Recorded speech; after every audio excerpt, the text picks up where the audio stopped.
नमस्कार विद्यार्थी मित्रांनो, तुमचं स्वागत आहे यशोदा अकॅडमीमध्ये. 30 जानेवारी 2026ला महिला व बाल विकास विभागामध्ये संरक्षण अधिकारी या पदासाठी एक्झाम घेण्यात आली होती.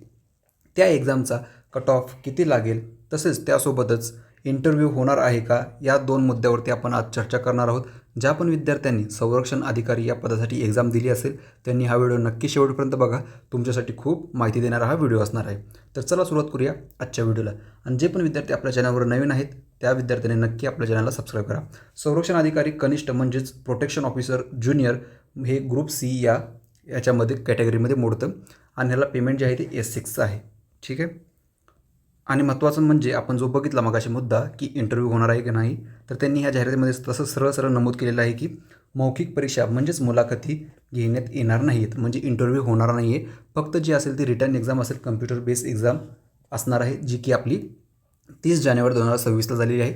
ही जी टेस्ट म्हणजे ही जी एक्झाम असणार आहे ती 200 मार्कासाठी असणार आहे. ठीक आहे. हा एक झाला मुद्दा. परत दुसरा एक मुद्दा म्हणजे ह्याच्यासाठी जे जागा आहेत त्या 17 जागा आहेत आणि अराखीव म्हणजे ओपनसाठी 7 आहेत आणि त्याच्यामध्ये जनरलमध्ये 3 आहेत आणि महिलांसाठी 2 आहेत. ठीक आहे.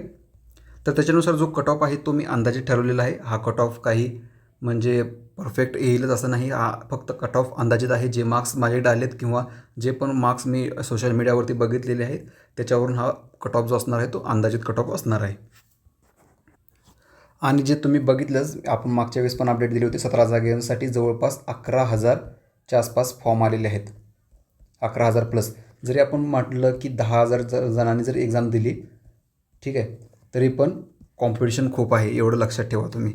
आणि जो कट ऑफ आहे अंदाजित हा ओपनसाठी सांगणार आहे मी. ओपनसाठी कट ऑफ हा 178 असणार आहे, म्हणजेच 100पैकी 89 असणार आहे. हा ओपनचा झाला 3 जागेसाठी. कारण की काय माहिती आहे का, ह्यावेळेस नॉर्मलायझेशन होणार नाही आहे. कारण की एक्झाम जी झाली होती एकाच दिवशी झाली होती 30 जानेवारी 2026ला आणि शिफ्ट फक्त एकच होती. त्यामुळे नॉर्मलायझेशन व्हायचा काही प्रश्नच येत नाही आहे. ठीक आहे. त्यामुळे ते एक गोष्ट चांगली झाली की जे नॉर्मलायझेशन होतं, काय काय विद्यार्थ्यांचं 20वर होतं, काय काय जणांचं विद्यार्थ्यांचं 10च मार्क, काय कायांचं तर वजा 2 मार्क 4 मार्क असे होतात. ते काही इथं होणार नाही. जे पण मार्क्स असतील ते काय तेवढेच असणार आहेत, त्याच्यावरती काय होणार नाहीत. त्यामुळे जवळपास 89च्या आसपास जो असणार आहे तो 100पैकी हा कट ऑफ लागेल ओपनचा. आणि बाकीचे जे कास्टचे असणार आहेत ते तुम्ही जरा 2-3 मार्क मागे पुढे करून धरून चालाल तुम्ही. ठीक आहे. म्हणजे 200पैकी 178. आणि तुमचे जे मार्क्स असतील, जर ह्याच्यावरती जर तुमचे मार्क्स असतील तर तुम्ही नक्की कमेंट बॉक्समध्ये सांगा. आणि जे पण तुमचे इतरांचे मार्क्स असतील त्यांनीसुद्धा नक्की मार्क्स सांगा कमेंट बॉक्समध्ये. तुम्हाला ज्यांना जे आहेत त्या रेंजमध्ये ते आपल्याला समजून जाईल कमेंट बॉक्समध्ये. त्यामुळे नक्की तुमचे मार्क्स असतील ते पण सांगा. माझा जो कट ऑफ आहे अंदाजित आहे तो 89 आहे 100पैकी. ठीक आहे. ह्याच्यामध्ये वर खाली होऊ शकतो. त्यामुळे हा काही ॲक्युरेट कट ऑफ नाही आहे, फक्त अंदाजित कट ऑफ आहे. जर ही माहिती ही अपडेट जर तुम्हाला आवडली असेल तर ह्या व्हिडिओला नक्की लाईक करा. आणि जर तुम्ही आपल्या चॅनलला जर अजून सबस्क्राईब केलं नसेल तर नक्की सबस्क्राईब करा. आजचा व्हिडिओ आणि आजची अपडेट इथेच थांबूया.